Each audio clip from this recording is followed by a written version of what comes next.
오늘 원래 선교에 대한 메시지를 매달 마지막 주마다 선교주일로 해외 선교, 캠퍼스 선교, 젊은이 사역 세 가지 주제로 매 마지막 주 하려고 해서 오늘 제가 사실은 섰는데 지난주 갑자기 다른 말씀을 전하라고 하셔서 오늘 골로새 말씀을 택했어요.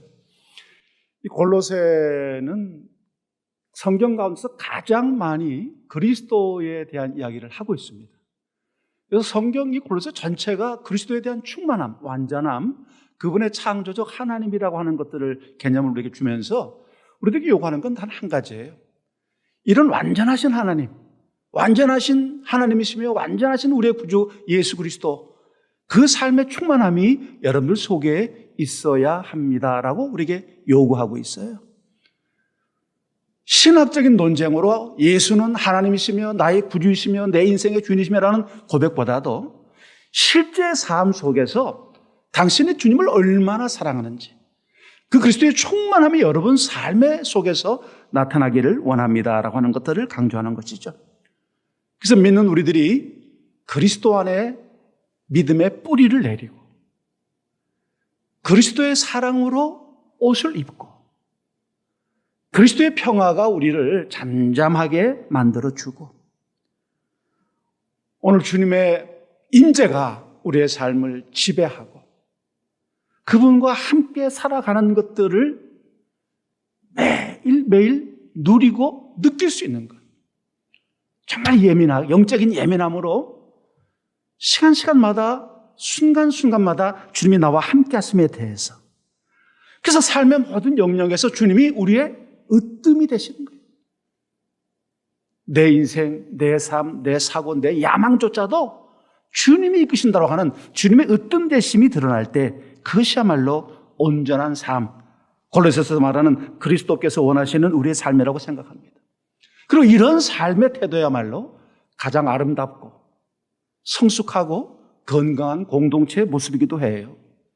우리가 그리스도의 주되심에 대해서 개인적인 체험의 점검들을 몇 가지 이야기하려고 그래요.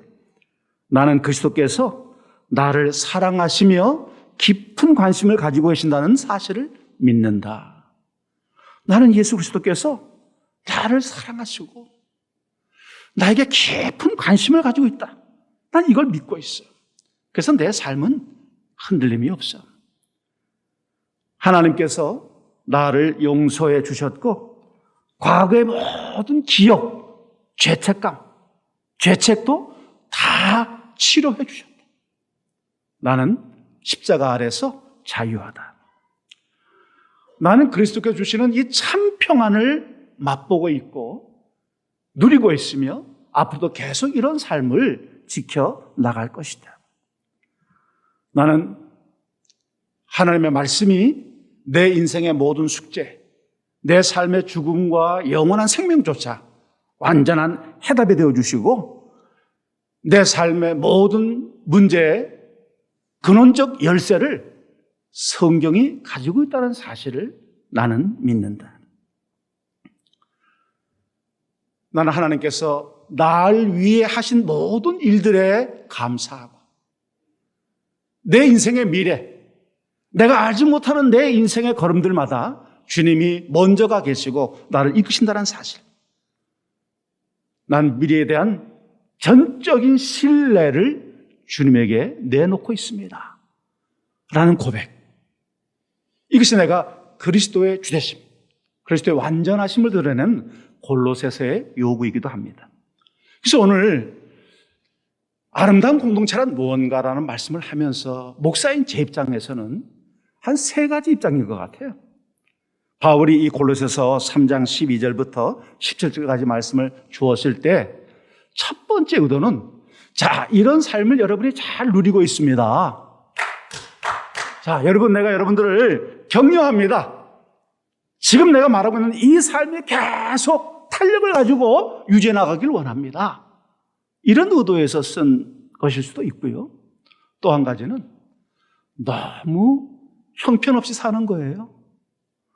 어떻게 이렇게 그리스도를 주라 모시면서 이런 생각, 이런 사고, 이런 태도를 가지고 살 수 있을까? 지금 사도 바울은 로마의 감옥에 갇혀 있습니다. 이제 사형이 집행될 날을 기다리고 있는 긴박한 수준이에요. 자기의 삶 찬물들어서 이 골로새 교회를 개척했고 이 골로새 교회를 양육했습니다. 그리고 들리는 소문은 별로 마음 편하지 않았어요. 사랑하는 여러분, 좀 이렇게 사는 것이 믿음입니다. 이것이 주님께서 원하셨던 공동체예요. 여러분, 업그레이드 돼야 됩니다. 더 나아져야 되고 높아져야 됩니다. 바울은 그 자신이 가지고 있던 교회에 대한 열망, 그리스도의 그 은혜가 나타나는 아름다운 공동체에 대한 갈망이 마음 아팠어요. 그래서 이 골로새 교회는 좀 이런 방식의 삶을 살아가면 좋겠다라고 하는 말씀을 주셔요. 세 번째는 뭘까? 이건 모든 목사들, 제 자신이 가지고 있는 희구예요. 이렇게 살고 싶다. 나는 이런 교회의 목사가 되고 싶고, 여러분 이런 교회의 아름다운 화원의 꽃처럼 서로가 서로를 바라보면서 격려와 위로와 용기를 얻고 지치고 힘들 때 소망을 갖게 되고, 정말 우리가 서로 피워주는 꽃과 열매, 그 작은 가시조차도 우리에게 믿음의 자극이 되고 도움이 되어서 이게 천국이야. 우리는 여기서 천국의 한 귀퉁이를 볼 수가 있고, 천국의 한 모델하우스를 볼 수가 있고, 천국에 살아가는 삶의 태도를 볼 수가 있어. 자, 여러분, 이 모습을 지켜나갑시다. 이런 삶으로 여러분 달려갑시다. 이런 의도의 메시지가 담겨져 있을 거라고 생각을 합니다. 바울은 아주 분명하게 말합니다. 아름다운 공동체를 만드는 첫 번째 방식이 뭐냐? 여러분 12절 말씀인데 12절 말씀을 같이 읽습니다. 12절. 그러므로 너희는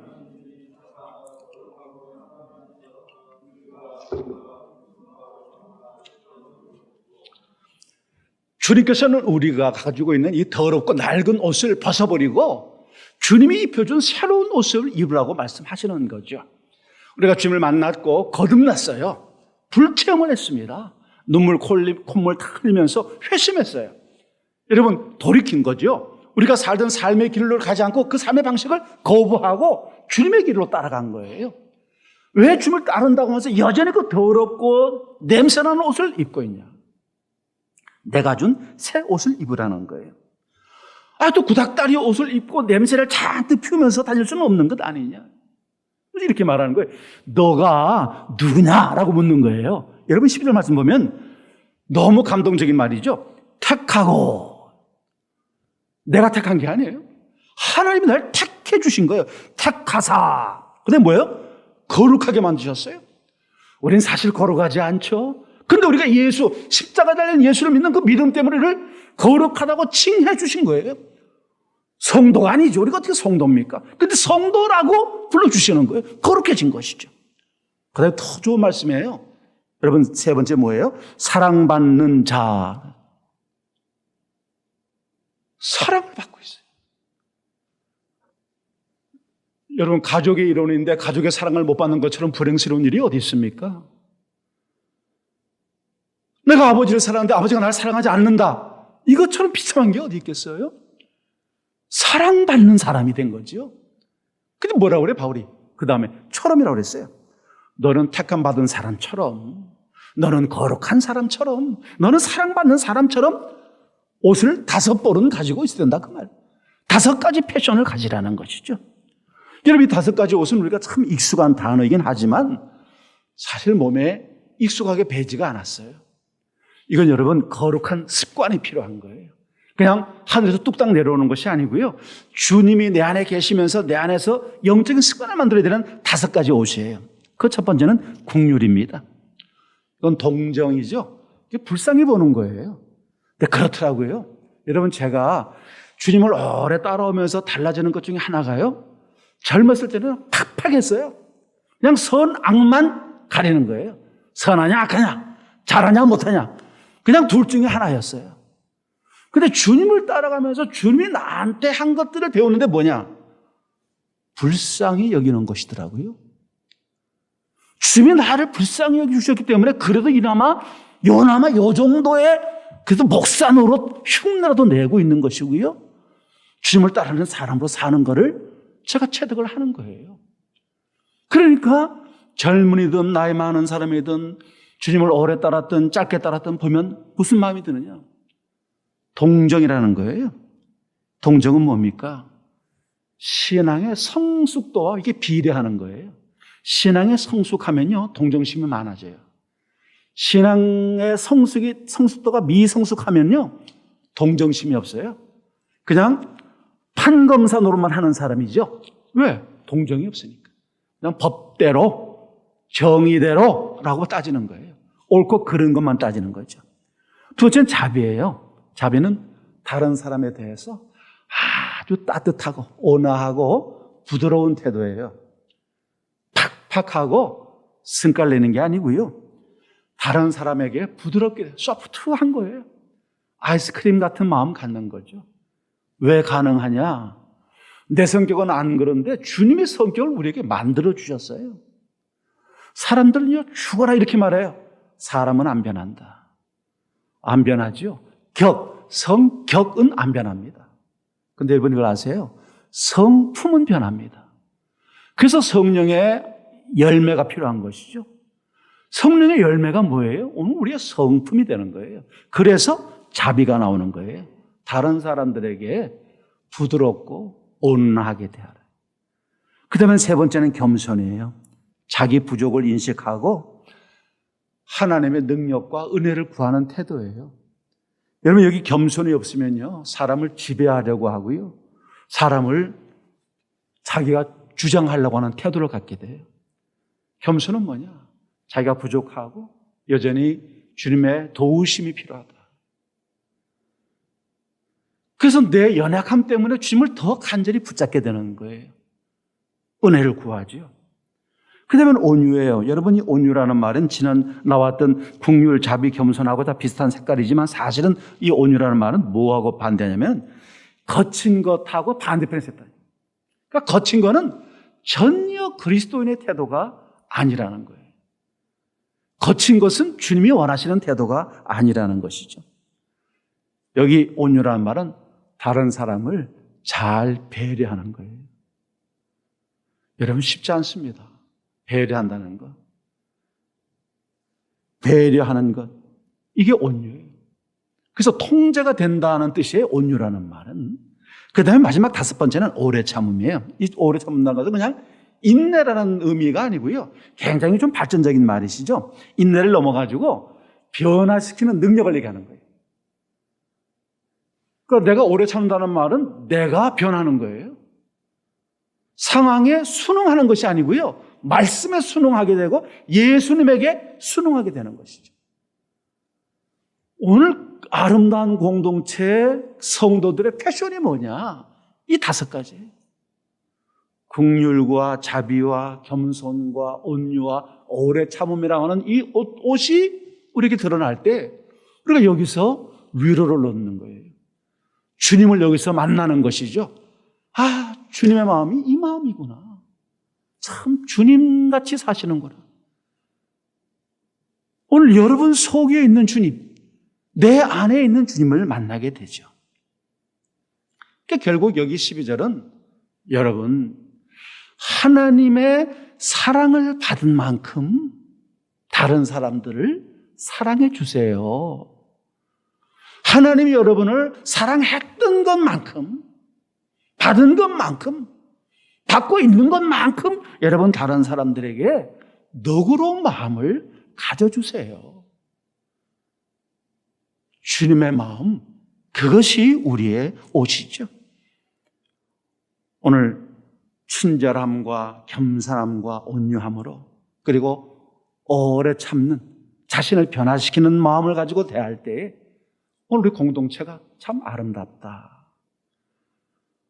목사 설교의 탁월함 때문에 교회가 은혜롭고 부흥되는 게 아니라 성도의 아름다운 삶이 메시지가 되고 성도들의 아름다운 태도가 살아있는 강단에 설교처럼 들려지는 그런 풍성한 교회. 이것이 첫 번째 교회의 특성이죠. 두 번째 아름다운 공동체는 어떤 특성이 나타날까? 용서입니다. 공동체는 용서할 줄 아는 파이프라인이 있어야 된다고 말씀해요. 여러분, 우리 13절 말씀 같이 보겠습니다. 13절 같이 봅니다. 누가 누구에게 불만이 있거든 서로 용납하여 피차 용서하되 주께서 너희를 용서하신 것 같이 너희도 그리하고. 용서하는 것이 사랑받는 사람의 증거라는 거예요. 아니, 이런 말들을 우리가 교회 안에서 들어요. 내 눈에 흙 들어가기 전까지는 용서 못해. 이런 말 들어요. 여러분, 이건 뭡니까? 자기가 자기 신앙을 포기하겠다는 말과 똑같은 말이에요. 복수심이 얼마나 무섭습니까? 제가 지금 하는 이야기를 금방 페이퍼는 없는데 금방 떠오르는데, 왜냐하면 제가 여자 교도소를 한 6년 설교를 하러 다닐 때 이 설교를 했더니 제수분들이 저를 보고 웃으면서 우리 이제 서로 이렇게 가슴 안 때리기로 했어요 하고 농담을 했던 이해한데요. 자, 그렇게 만나면은 장로님이 반갑다고 자꾸 내 가슴을 치는 거예요. 아유, 목사님 반갑다고 치는 거예요. 이게 처음에는 그냥 반갑다고 하는 거라서 그냥 그런 줄 알았는데, 자꾸 치니까 기분 나쁘잖아요. 계속 치는 거예요. 올해가 우리 한제 20년 동안 치는 거예요. 그러니까 너무 화가 나서 이 양반 혼 좀 내야 되겠다 해서 여기다가 지뢰를 여기다 박아놨어요. 그래서 이 사람 날 탁 치면 터져가지고 손이 날아가 버리게. 딱 해놓고 이번 주일도 그러겠지. 아니나 달라요. 장로님이 또 목사님 또 반갑습니다. 땅 치는데 손이 팍 잘라나가는 거예요. 얼마나 통쾌해요?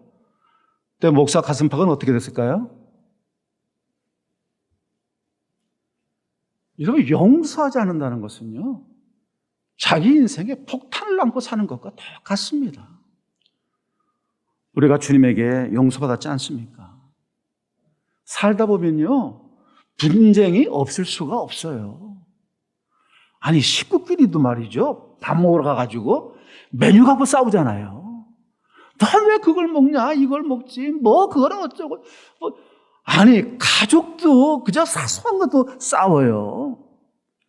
여러분, 이런저런 삶들 속에서 어려움도 있고 부닥침도 있고 분쟁도 있고 다툼도 있고 갈등도 있어요. 그게 중요한 게 아니에요. 정말 중요한 것은 뭐냐? 갈등이 생길 때 우리가 믿음의 생활에서 이 믿음의 생활 속에서 뭐냐? 평화롭게 해결하는 것을 찾아야 된다는 거예요. 다른 말로 하면 뭐냐? 은혜롭게 해결책을 찾아라, 그 말이에요. 화를 내고 성질 내기보다 용서해 주라는 것이죠.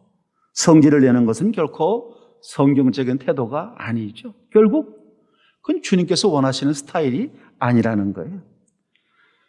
오늘 우리가 성질도 내지 말고 상대방이 나한테 손해를 끼쳐도 내가 먼저 용서해 주라는 거예요. 여러분, 우리는 공동체는 이 검사적인 사고, 고발하거나 판사적인 사로 결정을 내려주는 이런 사고가 아닙니다. 우리는 형사라든가 경찰이라든가 사법권을 행사하는 데가 아니에요. 여기는요, 은혜권과 사제권을 보여주는 곳이 공동체예요. 옳고 그름을 따지는 것이 아니라 용서해 주는 거예요. 왜? 그 사람이 그런 문제를 일으킬 때는 그 사람이 분명히 미숙하기 때문에 그런 태도를 취하는 겁니다. 뭔가 부족한 부분이 있기 때문에 그런 태도를 취하는 거예요. 성질을 내고 화를 내고 자기가 옳다고 주장하고 자기 주관대로 끌고 나가려고 하는 이유는 원만하거나 팀의 사역에 대한 스피릿, 정신이 없기 때문에 그런 것이죠. 그건 모자람으로부터 시작되는 것이지 넘침으로부터 시작되는 게 아니에요. 오늘 우리 스스로가 참 주님, 내가 허물 많고 모자라는데도 불구하고 주님 지금까지 날 잘 참아주신 건 너무 감사합니다. 이게 오늘 내 자신의 기도고요. 우리 함께하는 우리 제대된 사역자들도 많이 그런 얘기를 저한테 해요. 목사님, 자기를 기다려주셔서 고맙습니다. 참아주셔서 고맙습니다. 이런 말들을 해요. 난 참아준 것도 없는데 그런 말들을 해줘요. 주님이 나를 참아주셨으니 내가 여기 서 있지, 내가 나에 대한 모습으로 여기 서 있을 수가 있느냐 하는 생각을 하게 되시죠. 주님은 약점이 많고 문제를 일으키는 우리를 조건 없이 먼저 사랑하고 용서해 주셨어요.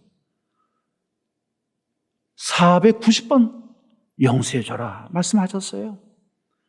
여러분, 우리가 사랑하고 용납하고 용서하는 것이 공동체의 가장 기본적인 관계입니다.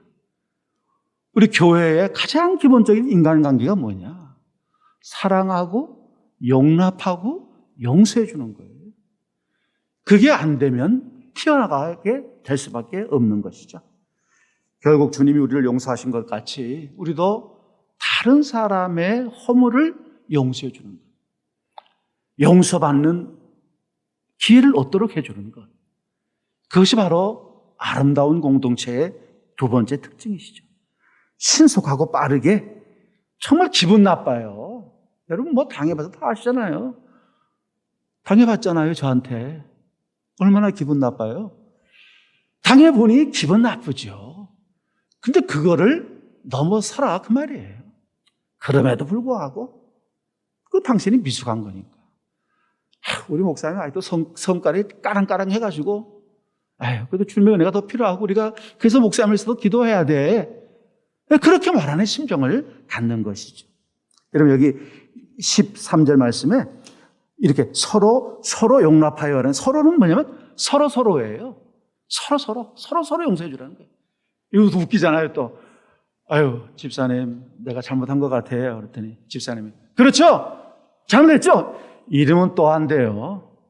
잘못했습니다. 그러면 무슨 말이에요? 내가 잘못했죠. 그렇게 아름다운 꽃이 피는 거예요. 그래서 여기 뭐라냐면 서로 용납하여 피차 용서하죠. 피차. 이 피차라는 말은 뭐냐면 너희 자신이 용서를 해서 우리가 서로 한 공동체, 한 지체, 한 식구가 되어야 된다는 거예요. 용서는 다른 거 아니에요. 은혜를 베푸는 겁니다. 용서는 선물을 주는 거예요.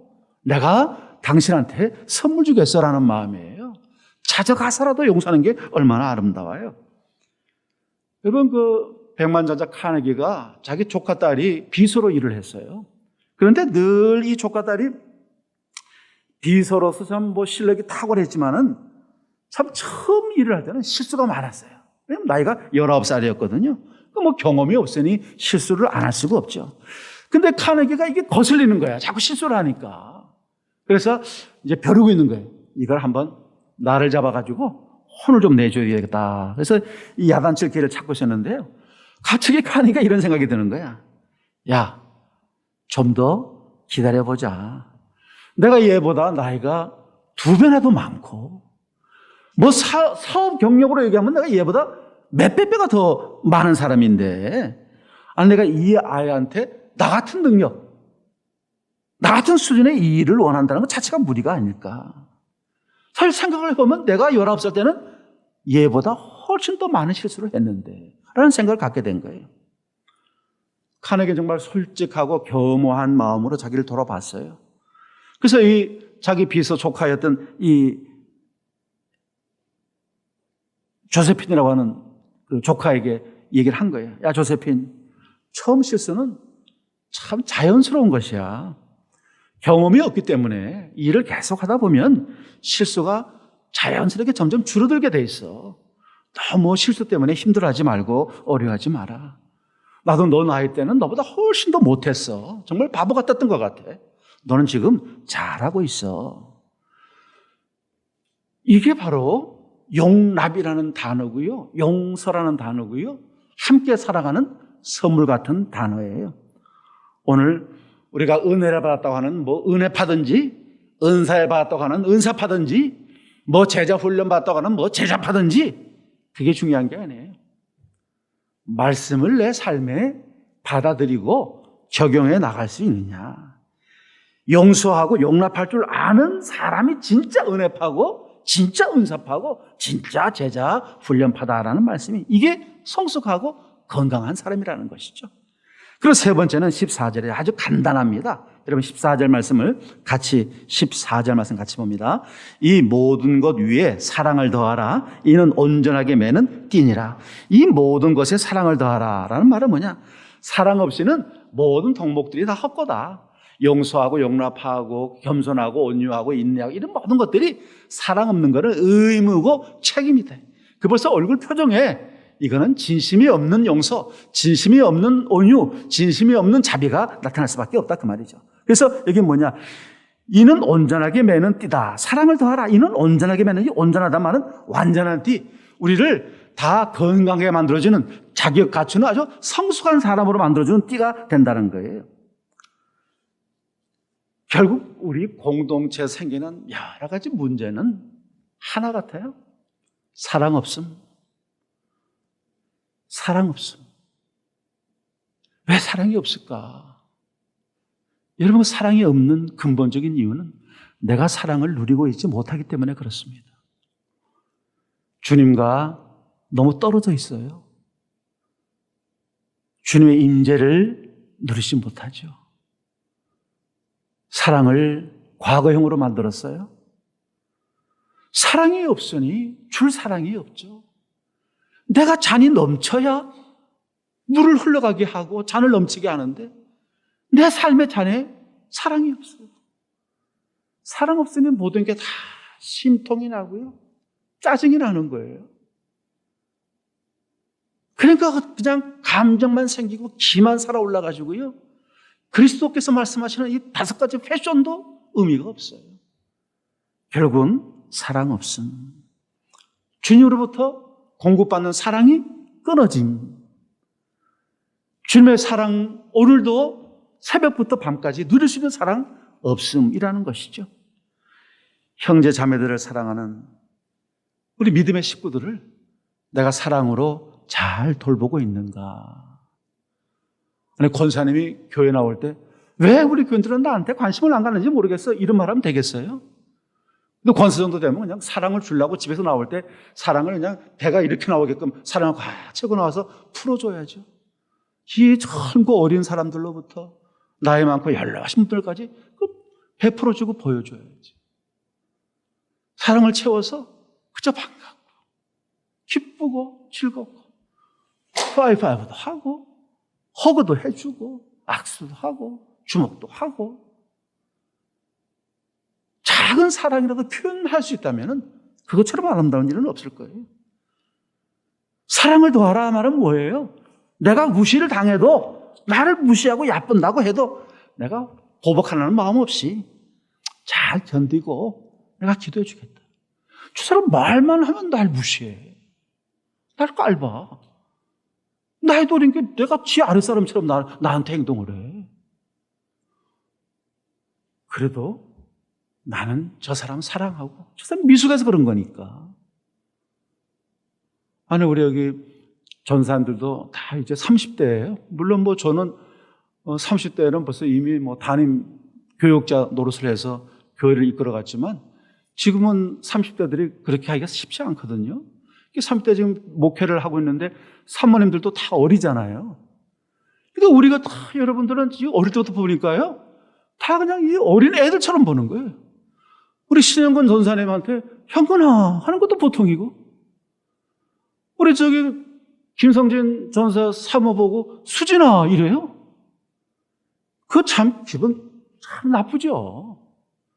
근데 우리 사모들은 믿음이 좋아하니까 아무 소리 안 하잖아요. 기도만 하고 있잖아요.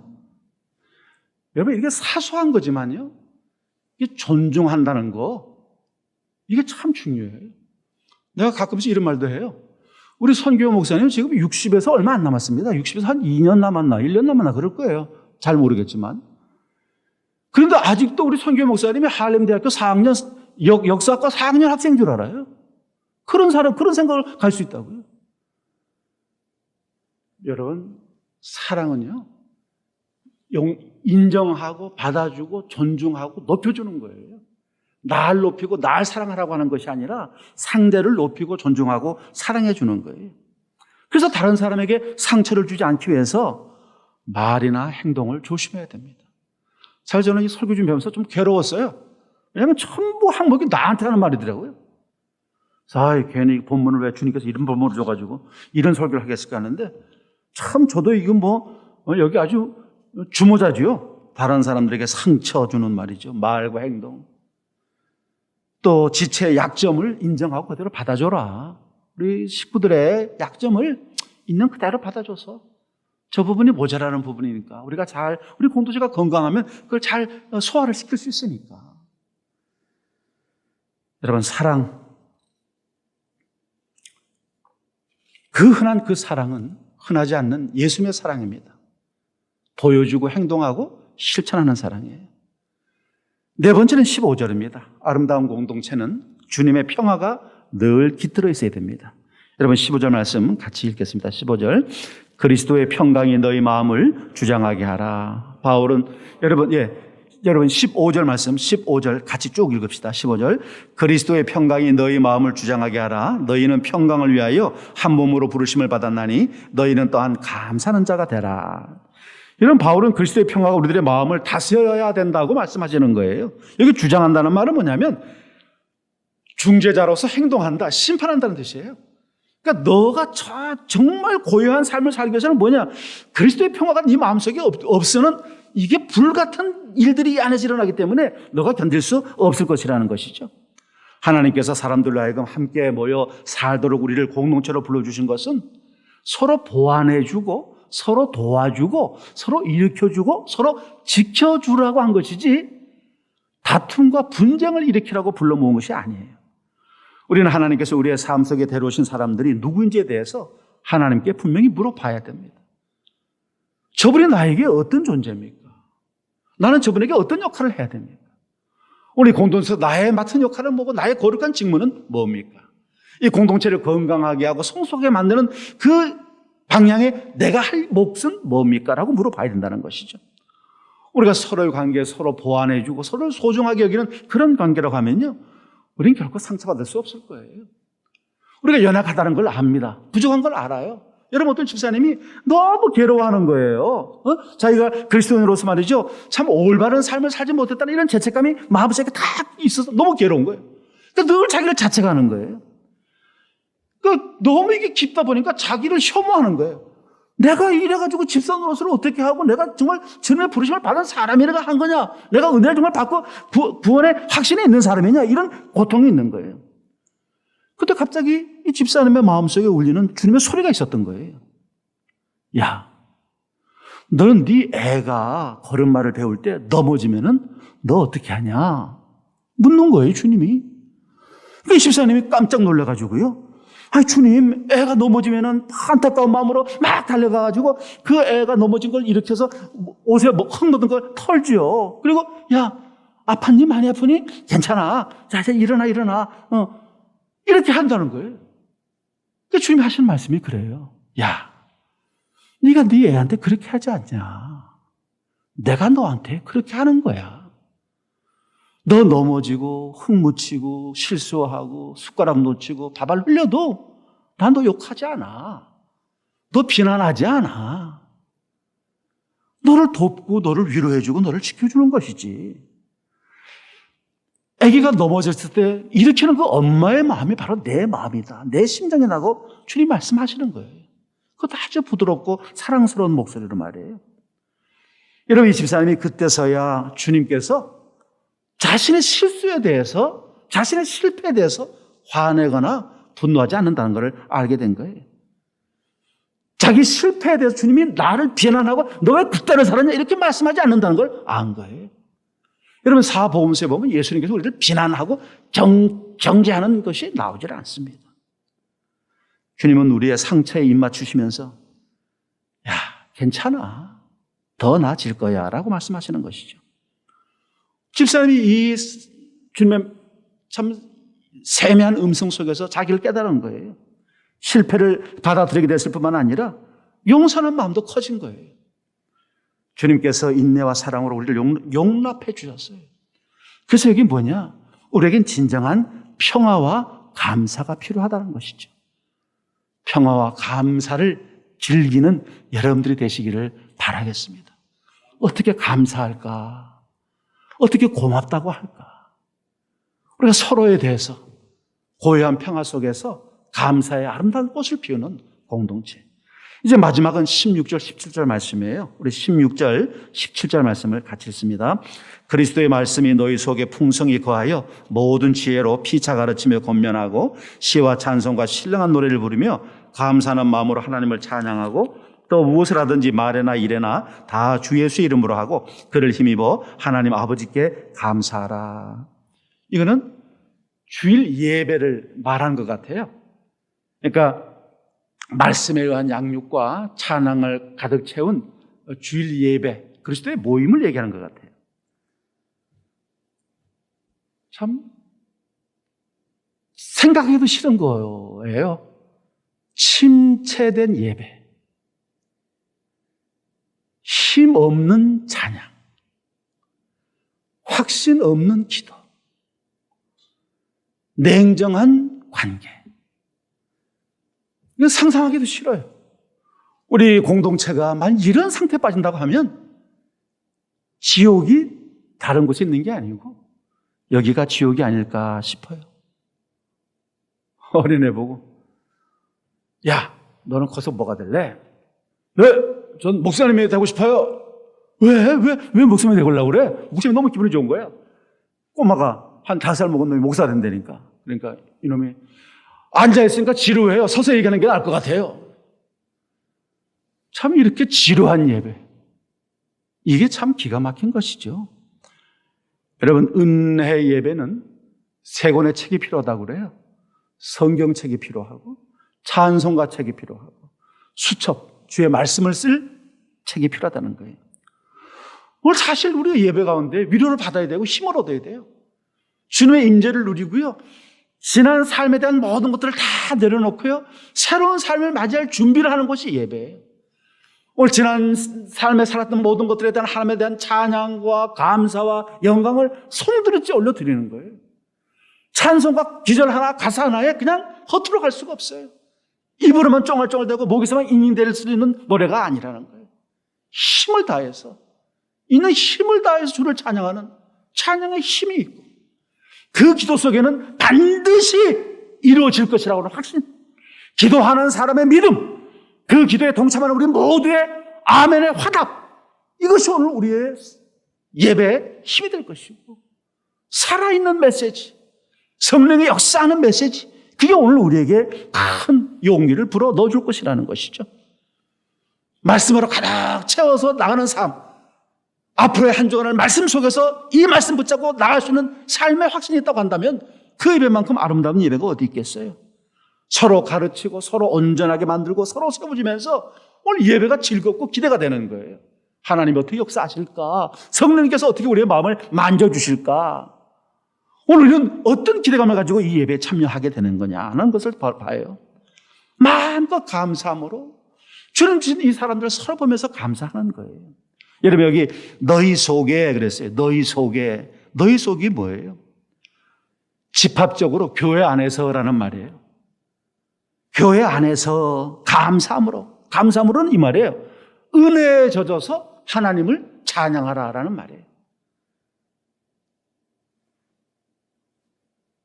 그냥 주일 예배 전에 뭐 감사할 거 없을까 찾아보는 거예요. 감사한금 봉투를 매주마다 쓰고 싶은 거예요. 뭐 감사거리가 없을까?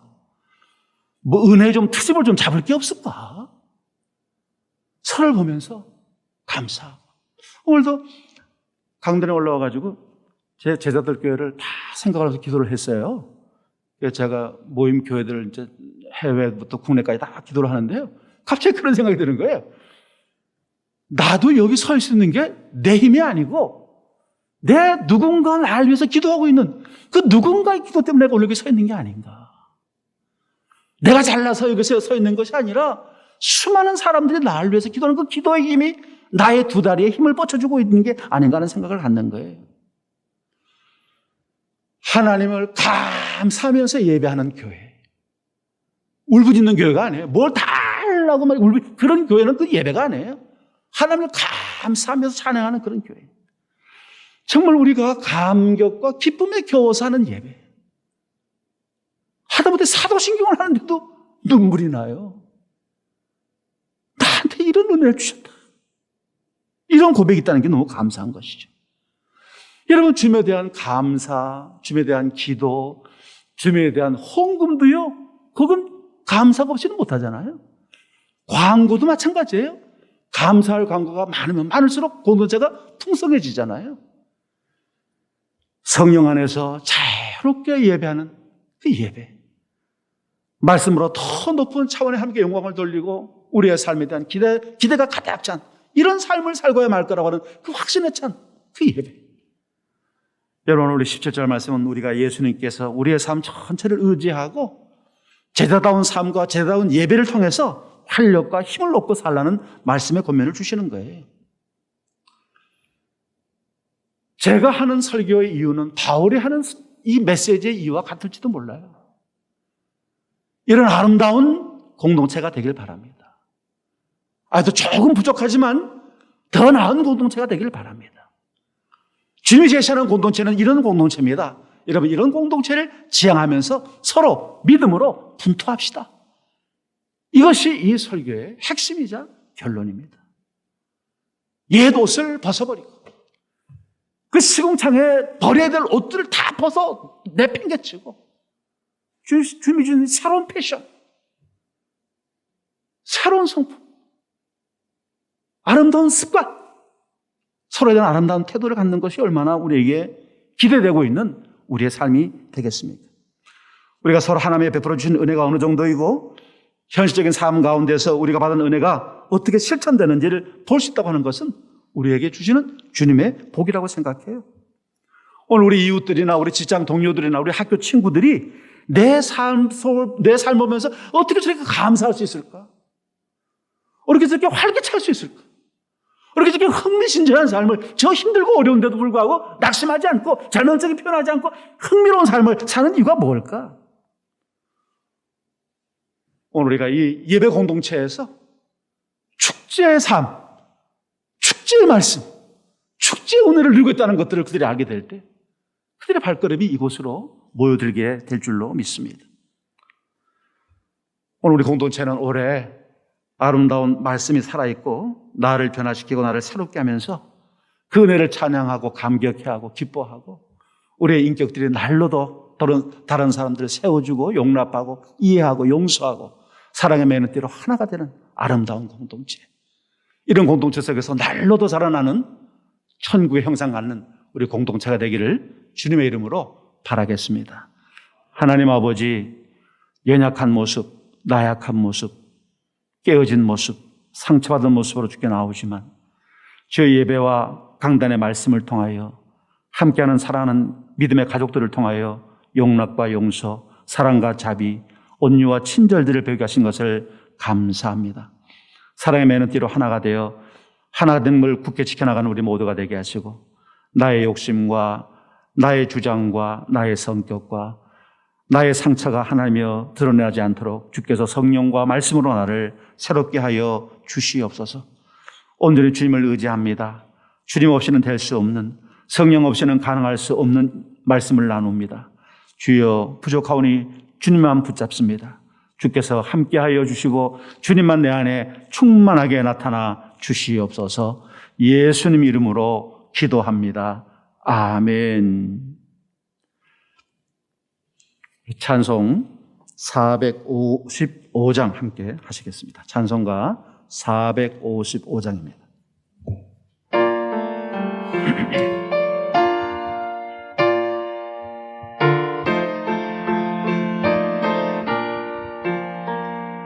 주님의 마음을 본받는 자, 그 마음에 평강이 찾아오면 험악한 세상을 이기리니 하늘로부터 임함이로다.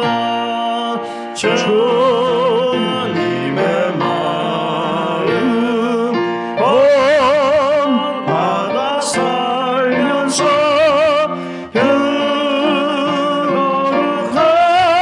거룩하신 나도 이루리. 주 모습 내 눈에 안 보이며 그 음성 내 귀에 안 들려도 내 영혼 날마다 주를 만나 신령한 말씀 늘 배우도다. 주님의 마음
나도 이루리.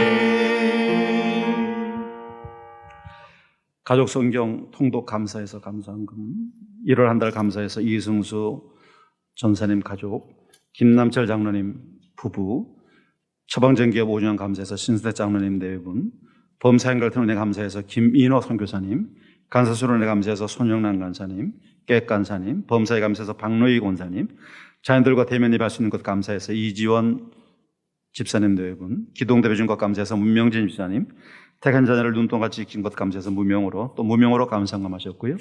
또 10의 1조와 선교헌금, 구제헌금, 또 주일헌금을 주님의 이름으로 드리셨습니다. 기도하겠습니다. 아버지 하나님, 저희의 삶을 날로 하나님이여 낮추어 주님의 거신 걸음을 다 함께 하시고 그 좁은 길로 걸어가게 하신 것을 감사합니다. 힘들고 어렵고 삭풍 부는 이 겨울 찬바람 속에서도 주님을 향한 따뜻한 마음으로 빈손으로 오지 아니하여 주께 예물 준비하여 감사에 표현한 이 모든 손길들 기억하셔서 그 기도의 제목과 감사의 제목과 삶의 모든 간구들 다 응답하시고 복되게 하여 주시기를 원합니다. 하나님, 팔레스타인 온 땅이 불황과 흉년으로 고통과 괴로움 속에 있을 때 하나님 찾아와 주셔서 이삭에게 100배의 수확을 얻게 하신 것을 기억하며 사랑하는 우리 가정의 모든 식구들, 모든 사업들을 기억하셔서 100배의 열매를 맺을 수 있도록 이 난관을 믿음으로 극복하며 믿음의 승리자가 되게 해 주시기를 원합니다. 모든 가족들 어디에 있든지 무엇을 하든지 어떤 생각 속에 어떤 환경 속에 있든지 주님의 온전하심과 사랑하심과 충만하심으로 채워주시옵소서. 예수 그리스도의 이름으로 기도합니다. 아멘.